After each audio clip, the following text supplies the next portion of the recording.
देख लेते हैं कि कल फेड के चेयरमैन जेरोम पावेल साहब ने क्या कहा था और फिर इसकी डिटेल एनालिसिस करेंगे। Today, we decided to leave our policy interest rate unchanged and to continue to reduce our securities holdings.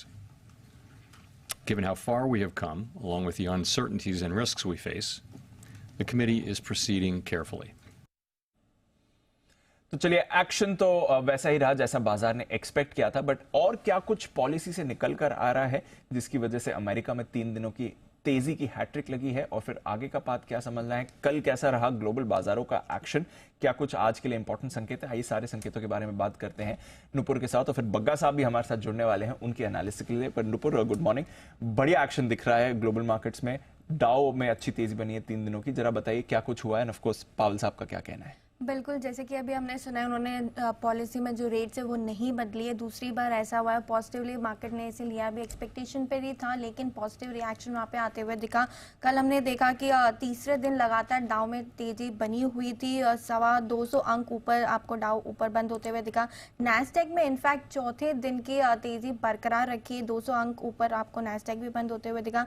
S&P भी पीछे नहीं था, 1.25% की तेजी वहाँ पर भी बनी हुई थी। कल क्या हुआ, फेड की पॉलिसी आई, वहाँ पे लगातार दूसरी बार फेड चेयरमैन साहब ने कहा कि जो ब्याज दरें वो बदली नहीं जाएगी, अनचेंज रखी, पॉज रखी, तो ये एक पॉजिटिव संकेत था। लेकिन उन्होंने ये भी कहा कि इकोनॉमिक एक्टिविटी तीसरी तिमाही में काफ़ी मजबूत रही है, और आगे चलकर उनका यही मानना है कि जो पॉलिसी में ब्याज दरें हैं वो बढ़ाई जा सकती है। तो रूल आउट नहीं किया है उन्होंने कि ब्याज दरें नहीं बढ़ेगी आगे चल के।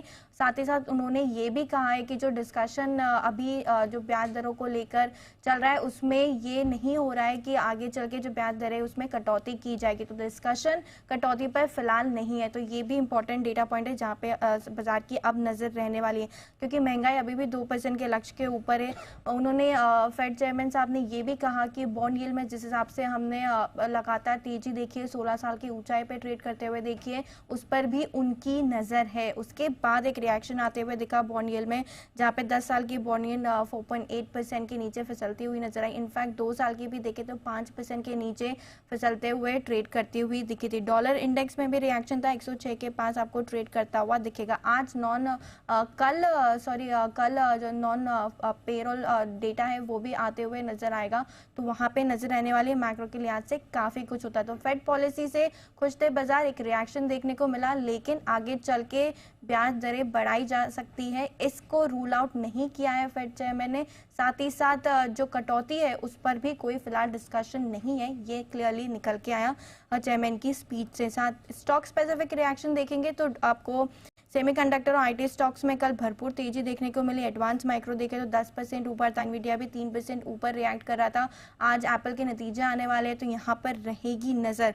यूरोप में कोई प्रॉब्लम नहीं, कल भी ऊंचाई अच्छी तेजी के साथ ट्रेड कर रहे थे। आज यूके की बैंक ऑफ इंग्लैंड की पॉलिसी आने वाली है तो यहाँ पर रखनी होगी नजर।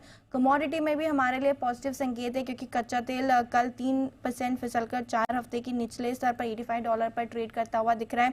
सोना भी $2000 के नीचे आपको ट्रेड करता हुआ दिख रहा है। सपाट हालांकि यहाँ पे कारोबार बना हुआ है, चांदी 1% चढ़कर ट्रेड करती हुई दिख रही है। मेटल्स में हल्की बढ़त थी क्योंकि डॉलर इंडेक्स का रिएक्शन देखने को मिला था। हालांकि कॉफी देखे तो 4% कल लुढ़कती हुई नजर आई थी। तो फेड चेयरमैन ने जो रेट्स में बदलाव नहीं किए उसका रिएक्शन कल बाजार में देखने को मिला, और आज एप्पल के नतीजे आएंगे तो वहां पर रखनी है नजर। बिल्कुल, तो